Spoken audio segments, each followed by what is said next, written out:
Selamat datang pada video ini.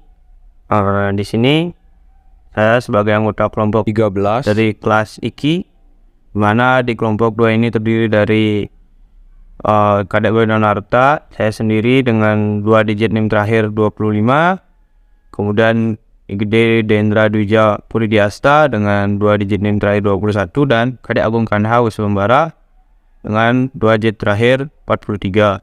Nah, sini saya akan menjelaskan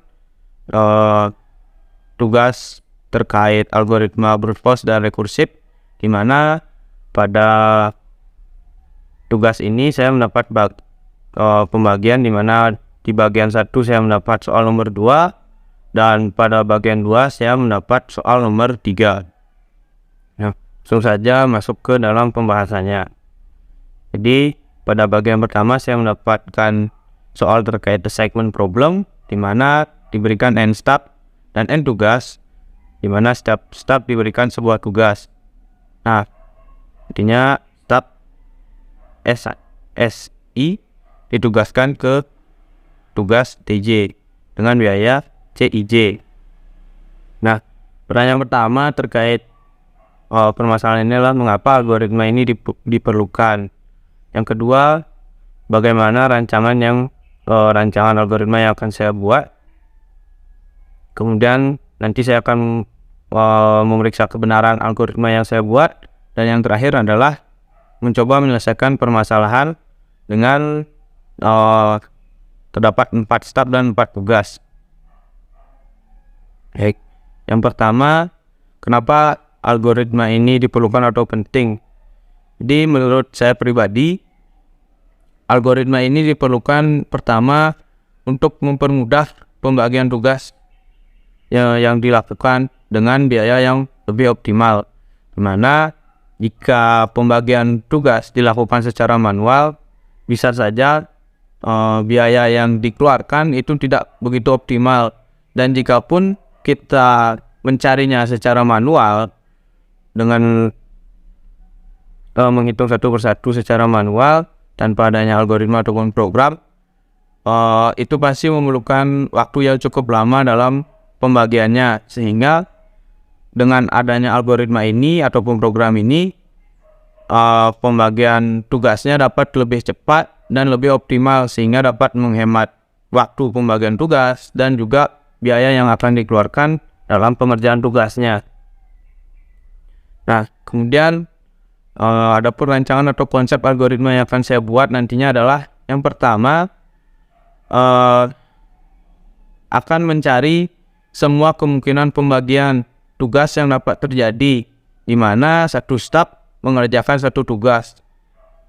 Nah, banyaknya kemungkinan nanti yang keluar adalah sebanyak n faktorial, di mana nilai n itu adalah banyaknya step dan tugas, seperti yang dijelaskan pada soal sebelumnya, di mana terdapat n step dan n tugas. Nah, setelah mendapatkan semua kemungkinan pembagian tugas, nantinya akan dapat menghitung bagaimana terkait biayanya, sehingga berikutnya setelah mengetahui semua kemungkinan pembagian tugasnya akan dilakukan penghitungan total biaya yang diperlukan pada pembagian tugas tersebut. Nah, nantinya setelah mendapatkan semua total biaya per kemungkinan pembagian tugas, maka kita dapat membandingkannya satu persatu menggunakan algoritma brute force, sehingga dapat mendapatkan total biaya yang terkecil nantinya dengan membandingkannya satu persatu.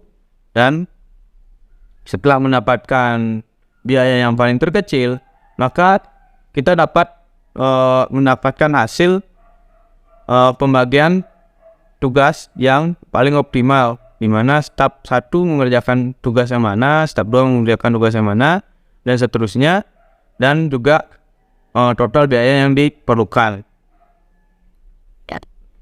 Nah, dari konsep algoritma yang saya jelaskan sebelumnya,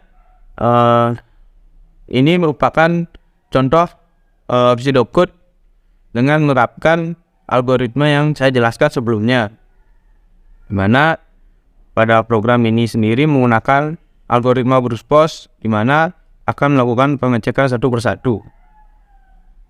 Nah, dalam pseudocode ini, dalam program pertama tentunya kita perlu mendeklarasikan cost matrix atau matriks biaya. Kemudian di sini saya membuat sebuah function untuk menghitung total pengeluaran dari setiap kemungkinan pembagian yang telah dilakukan. Nah, kemudian masuk ke main programnya. Terdapat deklarasi variabel untuk membantu program nantinya, dan kemudian ada perulangan for, di mana perulangan for ini dilakukan untuk pembagian tugasnya. Dilihat pada for pertama itu merupakan pembagian tugas untuk step yang pertama, kemudian pada for yang kedua merupakan pembagian tugas untuk step yang kedua. Nah, dalam for yang kedua ini terdapat if di dalamnya yang bertujuan agar tugas yang didapatkan step 2 tidak sama dengan tugas yang diterima step 1.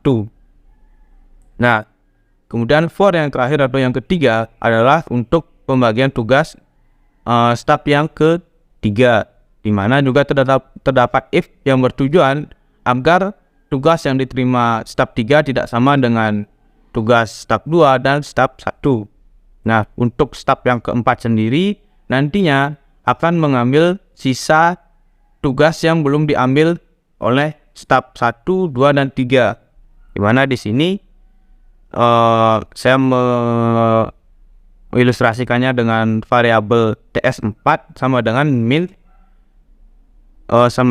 min TS3 min TS2 min TS1.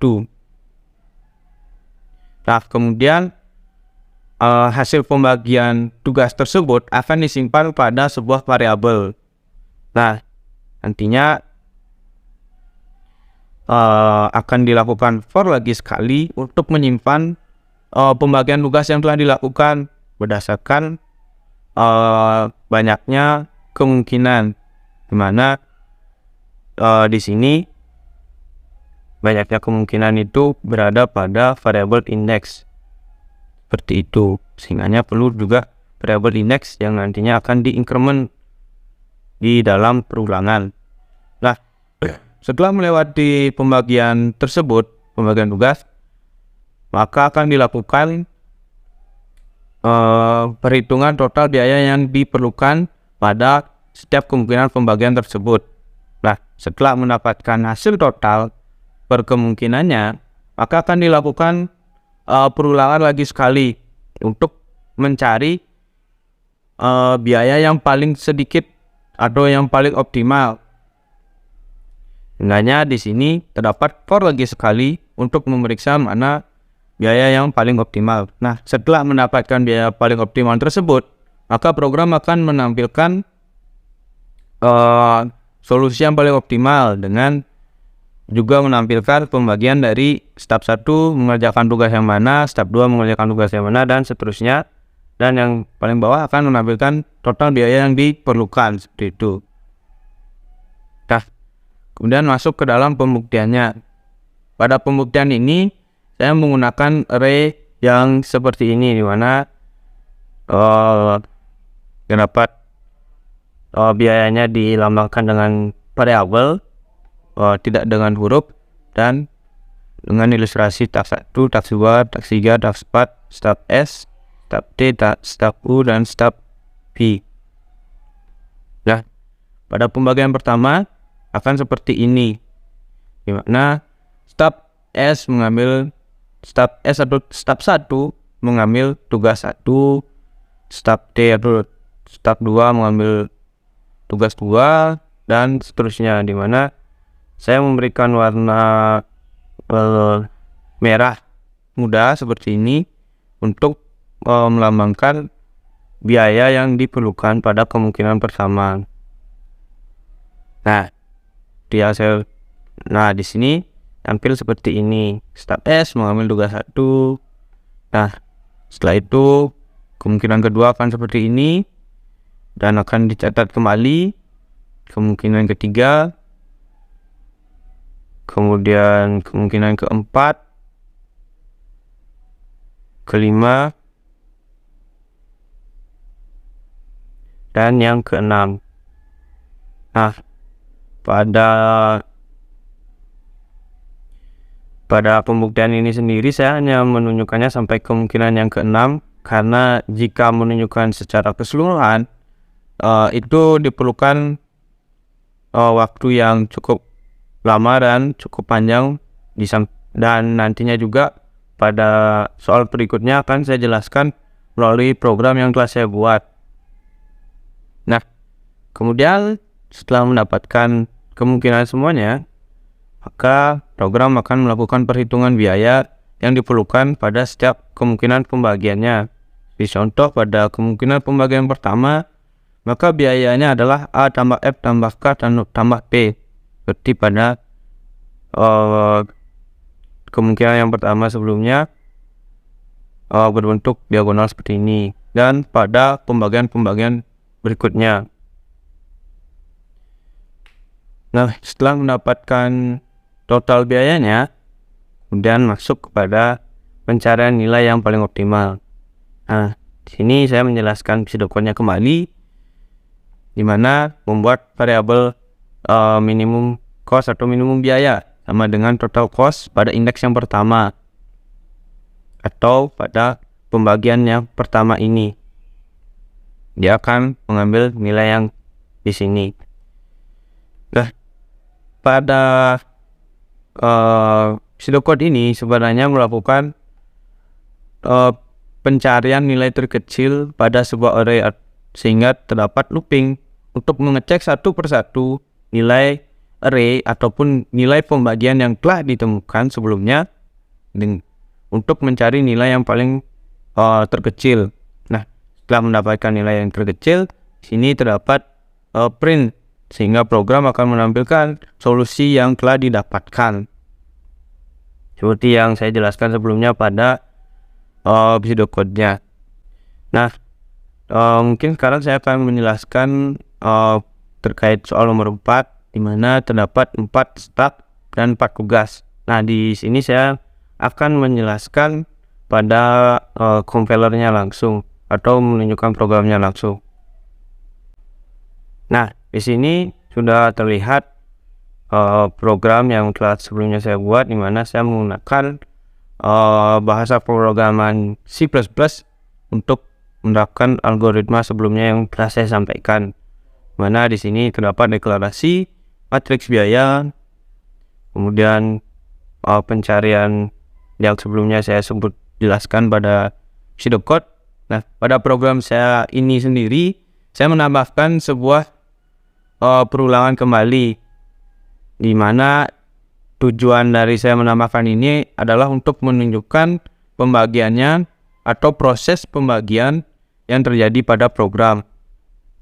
Nah, di samping untuk membantu saya juga dalam menjelaskan pembuktian penyelesaian permasalahan pada persoalan D pada soal. Nah, namun mungkin saya tidak bisa mengerti pada compiler ini, karena sebelumnya saya sudah mencoba berkali-kali dan hasilnya terdapat beberapa pembagian yang hilang. Seperti pada bagian ini terdapat pembagian yang hilang, sehingga saya menggunakan compiler online saja, dan saya juga tidak mengetahui apa permasalahannya, karena setiap di run bagian yang hilang itu bisa berbeda-beda begitu. Jadi saya akan menggunakan compiler online saja. Nah, di sini saya sudah menggunakan compiler online dengan nama compiler program MITS. Nah, di sini tinggal di run saja, hasilnya adalah seperti ini. Nah, di sini dapat kita lihat bagaimana pembagiannya. Step 1 ditugaskan sudah tugas 1 dengan biaya sekian, dan berikutnya, dan total biaya untuk kemungkinan yang pertama adalah sebanyak 2.170.000. Nah, kemudian pada kemungkinan kedua nilainya adalah seperti ini dengan total biaya 1.950.000. Kemudian pada kemungkinan 3 dan seterusnya hingga sampai ke kemungkinan ke-24 atau n faktorial, mana n nilainya di sini adalah 4. Nah, dari setelah ini, setelah mendapatkan semuanya, akan dilakukan perbandingan untuk mencari nilai yang terkecil dan didapatkanlah solusi di mana step 1 ditugaskan ke tugas 2 dengan biaya 300.000, step 2 ditugaskan ke tugas 4 dengan biaya 190.000, step 3 ditugaskan ke tugas 1 dengan biaya 600.000, dan step 4 ditugaskan ke tugas 3 dengan biaya 120.000, dan total biaya yang diperlukan adalah 1.210.000. Nah, di sini dapat kita cek juga di mana letak posisi penyelesaian yang paling optimal. Nah, ini dia. Ini merupakan penyelesaian yang paling optimal. Nah, mungkin sekian saja untuk penjelasan saya pada soal bagian 1 nomor 2, dan saya akan melanjutkan pada penjelasan bagian 2 soal nomor 3. Nah, ini adalah bagian 2 soal 3 terkait binary search, mana algoritma pencarian binary bekerja dengan cara berulang kali membagi array yang diurutkan menjadi 2 dan membagikan elemen tengah dengan membandingkan elemen tengah dengan nilai target atau nilai yang dicari. Jika elemen tengah sama, maka algoritma akan mengembalikan indeksnya. Kemudian jika elemen tengah lebih besar daripada nilai, maka algoritma akan mencari ke kiri array. Dan jika nilai algoritma lebih besar, maka akan mencari ke sebelah kanan. Algoritma akan mengulangi proses ini hingga nilai target ditemukan atau array kosong. Yang pertanyaan pertama yaitu terkait rancangan input-output pada algoritma yang akan saya buat, kemudian memberikan ide algoritma yang dapat dinyatakan secara rekursif, kemudian memeriksa kebenaran algoritma yang telah saya buat, kemudian diberikan array dengan ukuran di sini n atau 2 pangkat n, tapi karena saya lupa menggunakan equation sehingga di sini hanya terlihat 2n. Mohon maaf sebelumnya, dengan nilai n lebih besar sama dengan 4. Nah, kemudian saya akan menghitung kompleksitas waktunya, dan terakhir mengimplementasikan algoritma yang saya buat pada bahasa pemrograman dan menjalankannya. Lalu pertanyaan terakhir adalah apakah algoritma ini dapat dirubah menjadi algoritma brute force atau tidak? Pertama, rancangan input dan output yang pada algoritma yang akan saya buat. Algoritma yang saya akan buat itu cukup sederhana, di mana inputnya adalah input dari user hanyalah nilai yang akan dicari oleh user, sedangkan outputnya adalah indeks letak nilai yang dicari, ataupun jika ternyata nilai tidak ada, maka outputnya adalah berupa sebuah notifikasi bahwa nilai tersebut tidak ada di array. Nah, untuk arraynya sendiri, untuk mempermudahkan dalam pemrograman, karena adanya juga syarat panjangnya array, maka saya membuat arraynya ini sudah terdapat pada program, ataupun tidak dapat dirubah oleh user dengan panjang, dan nilai di array itu akan tetap tidak dapat dirubah oleh user. Nah, dari rancangan input dan output tersebut, maka saya dapat merancang algoritma berupa seperti yang pertama, akan membuat fungsi yang nantinya akan diterapkan sifat rekursif di dalamnya. Setelah itu, di dalam fungsi akan terdapat percabangan yang akan menentukan output program, dan ini juga bertujuan untuk menentukan apakah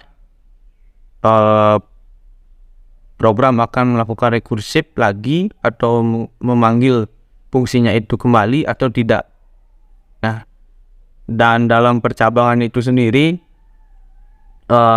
akan menentukan juga apakah nilai tengah dari array adalah nilai yang dicari atau tidak. Jika nilai array nilai yang dicari sama dengan nilai tengah array, maka akan mengembalikan indeks array tersebut. Nah, kemudian bila nilai tengah itu bukan nilai yang dicari, maka akan membagi array menjadi dua dan akan melakukan jika nilai tengah lebih besar dari nilai yang dicari, maka array yang akan diproses berikutnya adalah array yang berada di sebelah kiri dari nilai tengah. Dan jika nilai tengah lebih kecil daripada nilai yang dicari, maka akan memproses array yang berada di sebelah kanan nilai tengah. Nah, hal ini akan dilakukan secara berulang-ulang dengan memanggil fungsinya kembali sehingga dapat dikatakan sebagai algoritma rekursif. Nah, pada algoritma ini juga akan berhenti ketika nilai ditemukan ataupun nilai tidak ditemukan. Untuk lebih jelaskan nanti akan dijelaskan pada pseudocode. Nah, dari rancangan algoritma yang saya jelaskan sebelumnya dapat dibuat pseudocode seperti berikut. Dimana seperti saya bilang sebelumnya, saya akan membuat function dengan nama search dan terdapat parameter di dalamnya dalam membantu pencarian ini. Nah, yang pertama tentunya harus mengetahui masuk ke dalam function itu. Pertama adalah mengetahui nilai tengah untuk menentukan apakah nilai tersebut, nilai array tengah itu adalah nilai yang dicari atau tidak. Nah, setelah mendapatkan nilai tengah dengan melakukan penambahan indeks pertama ditambah indeks terakhir dibagi 2. Nah, maka akan masuk kepada percobaan pertama pada if, dimana jika nilai array tengah sama dengan nilai yang dicari, maka akan mengembalikan nilai indeks tengah. Nah, kemudian jika tidak, di sini merupakan suatu kondisi jika nilai yang dicari itu tidak berada pada array, karena seperti yang kita ketahui array yang akan kita proses ini adalah array yang sudah berurutan nilainya, dimana jika nilai array pada indeks pertama lebih besar daripada nilai yang dicari ataupun nilai array pada indeks terakhir lebih kecil dari nilai yang dicari, maka akan mereturn value min 1. Nah, kemudian pada if berikutnya itu merupakan jika nilai array mid atau nilai array indeks tengah itu lebih besar dari value yang dicari, maka last index akan digeser menjadi min 1 dan akan mereturn function ini kembali sehingga akan melakukan sifat rekursif. Nah, kemudian pada else yang terakhir itu merupakan kondisi di mana nilai array pada indeks mid itu lebih kecil daripada nilai yang dicari, maka first index akan digeser menjadi mid plus 1 dan akan mereturn kembali dan akan mereturn fungsi ini. Ingat, saat kita lihat fungsi rekursif akan terjadi pada kemungkinan else if yang kedua dan else. Nah, kemudian masuk ke main programnya. Yang pertama itu pastinya mendeklarasikan array dengan nilai indeks 2 pangkat n. Nah, kemudian membuat input user untuk memasukkan nilai value akan dicari. Nah, kemudian kita juga perlu mengetahui seberapa panjang array tersebut sehingga dilakukan deklarasi nilai size dengan nilainya itulah panjang dari array atau len array. Nah, kemudian akan melakukan pencarian nilai dengan mendeklarasikan variabel hasil atau result itu sama dengan function search atau memanggil function yang telah kita buat sebelumnya. Dan program akan menampilkan hasilnya apakah ketemu atau tidak. Nah, berikutnya ini merupakan pembuktian ataupun ilustrasi dengan nilai atau panjang array adalah 2 pangkat 4. Nah, di mana nilai yang akan kita cari adalah 10. Nah, seperti yang dibilang sebelumnya, kita perlu menentukan pertama titik awal dan titik akhir kita, sehingga kita perlu menentukan first, mid, dan last. Nah, untuk menentukan mid sendiri, kita melakukan ini. First berada pada indeks 0 dan last berada pada indeks 15, sehingga 0 ditambah 15 dibagi 2 sama dengan 7. Dapat kita lihat nilai 8 berada pada indeks 7. 0, 1, 2, 3, 4, 5, 6, 7. Nah, kemudian ini akan melakukan perbandingan apakah nilai pada array indeks 7 atau array indeks mid itu lebih besar atau lebih kecil. Dan jika dibandingkan dengan ini, nilai 8 lebih kecil daripada 10. Sehingga nantinya nilai first akan dipindahkan ke array dengan indeks 8, mana indeks dengan 8 itu adalah berada pada nilai 9. Nah, untuk kelasnya sendiri akan tetap atau tidak berubah. Nah, kemudiannya kita kembali mencari nilai mid atau tengah dari array baru yang telah dibagi, di mana first berada di indeks yang ke-8 dan last tetap berada pada indeks yang ke-15. Nah, jika dibagi dengan 2, maka hasilnya adalah 11, di mana di sini melakukan pembulatan yang ke bawah. Mohon maaf sebelumnya saya juga tidak menyebutkannya pada proses yang pertama, tapi di sini melakukan pembulatan yang ke bawah, sehingga nantinya nilai mid akan berada di indeks ke-11. Nah, dilakukan lagi perbandingan apakah nilai array indeks mid itu lebih besar atau lebih kecil dari nilai yang dicari. Dan di sini ternyata lebih kecil. Nah, sehingganya nanti array akan dibagi kembali dengan nilai last yang dipindahkan menjadi mid min 1, di mana 11 dikurangi 1 akan menjadi indeks yang ke-10.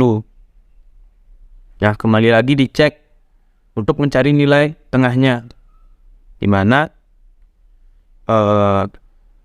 first berada di indeks yang ke-8 dan last berada di indeks yang ke-10. Mana jika 8 ditambah 10 dibagi dengan 2 adalah 9. Nah, ditemukanlah mid yang berada di indeks yang ke-9 dan lakukan perbandingan kembali apakah nilai mid array indeks mid sama dengan nilai yang akan dicari, dan ternyata sama, yaitu 10. Maka program akan mereturn indeks 9 yang ke-9 pada program. Nah, seperti itu ilustrasi yang dapat saya buatkan pada pencarian binary dengan panjang indeks 2 pangkat 4. Nah, kemudian menghitung kompleksitas waktu. Dengan pseudocode yang telah saya buat sebelumnya, dapat dilihat seperti inilah kompleksitas waktunya. dimana sebenarnya yang paling sangat berpengaruh nantinya dalam menentukan kompleksitas waktunya adalah berada pada function ini, karena selain dari di function ini nilainya adalah konstan seperti pada pertama dalam function terjadi deklarasi nilai dan ada juga proses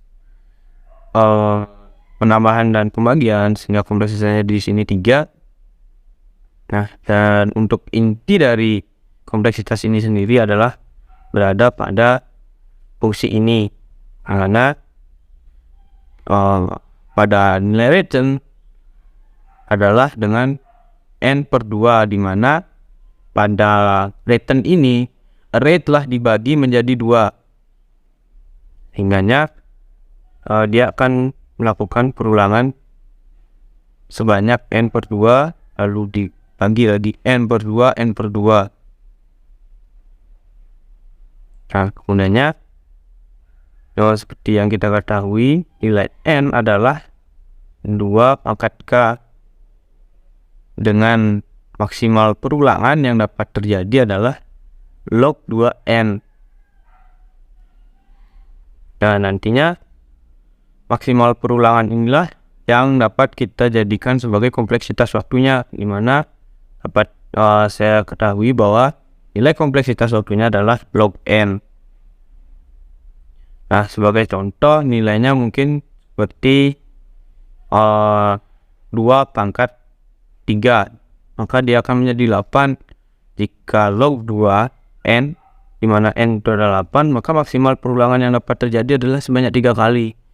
Dan ini juga dapat dilihat terbukti benar, di mana jika 8 dibagi 2 akan menghasilkan 4, itu pembagian pertama, kemudian 4 dibagi 2 menjadi 2, itu pembagian kedua, dan 2 dibagi 2 akan menjadi 1, sehingga itu adalah pembagian yang ketiga atau yang terakhir, karena array tidak dapat dibagi kembali. Seperti itu, sehingga dapat saya sampaikan bahwa kompleksitas waktu untuk pencarian biner ini adalah big O log n.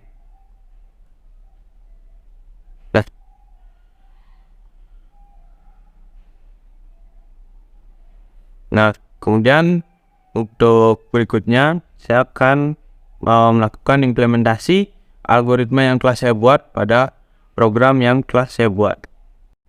Nah, ini merupakan program yang telah saya buat sendiri dengan menerapkan algoritma yang telah saya buatkan dan menerjemahkan pseudocode yang saya buat ke dalam bahasa C kembali.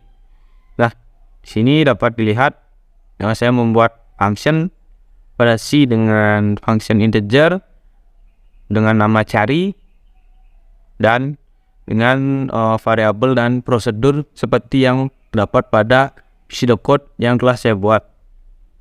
Nah, berikut ini adalah array dengan panjang 2 pangkat 4. Mohon maaf, di sini sampai indeks 32 nya. Sampai dengan array panjang 32, 2 pangkat 5. Nah, ini dapat dilihat juga arraynya terurut tapi terdapat nilai yang hilang. Ini saya juga akan membuktikan bagaimana jika terdapat nilai yang hilang atau diloncati pada array, apakah program dapat menemukannya atau tidak. Saya akan mencoba merunning program ini. Nah, untuk program ini sendiri dapat running pada compiler ini, sehingga saya hanya akan menggunakan compiler ini. Nah, pertama memasukkan nilai. Di sini saya akan mencari nilai 12 terlebih dahulu. Apakah dapat ditemukan? Nah, nilai ditemukan pada indeks ke-10. Dapat kita cek. Ini 0, 1, 2, 3, 4, 5, 6, 7, 8, 9, 10. Nah, sesuai dengan urutan array ini benar, nilai 12 berada pada indeks yang ke-10. bagaimana jika kita ingin mencari nilai 2 yang tidak terdapat pada array ini? Kita masukkan nilai 2. Nah, nilai tidak ditemukan dalam array. Berikutnya, bagaimana jika kita memasukkan nilai 0 ataupun 35? Saya akan memasukkan nilai 35 dan nilai tidak ditemukan dalam array juga. Nah, ini juga berselarasan dengan yang saya jelaskan sebelumnya, di mana pada else if inilah yang bekerja untuk menentukan apakah nilai tersebut ada atau tidak di dalam array yang sudah terbuat. Nah, kemudian masuk. Nah, seperti itu demo yang dapat saya lakukan terkait program yang telah saya buat, dan juga menjalankannya apakah berfungsi dengan baik dan dapat dilihat juga berfungsi dengan baik selama percobaan yang saya lakukan. Dan kemudian saya akan menjelaskan soal yang terakhir. Nah, soal yang terakhir itu sendiri adalah apakah pencarian biner ini dapat dilakukan dengan algoritma brute force dengan prosedur yang telah ditentukan sebelumnya. Menurut saya pribadi, hal itu tidak dapat dilakukan karena yang pertama, seperti pengertian algoritma brute force akan melakukan pengecekan satu persatu pada setiap nilai untuk mencari base case atau tujuan kita. Sedangkan pada pencarian biner ini sendiri, kita tidak dapat melakukan pengecekan semua semua nilai yang ada pada array, dimana jika tidak ditemukan array dimana dapat terjadi pembagian array, sehingga ada bagian array yang tidak dapat dicek oleh algoritma brute force. Sehingganya untuk permasalahan ini, menurut saya algoritma brute force tidak dapat diaplikasikan dalam penyelesaiannya seperti itu. Mungkin itu saja yang dapat saya jelaskan. Terima kasih telah menyaksikan video ini.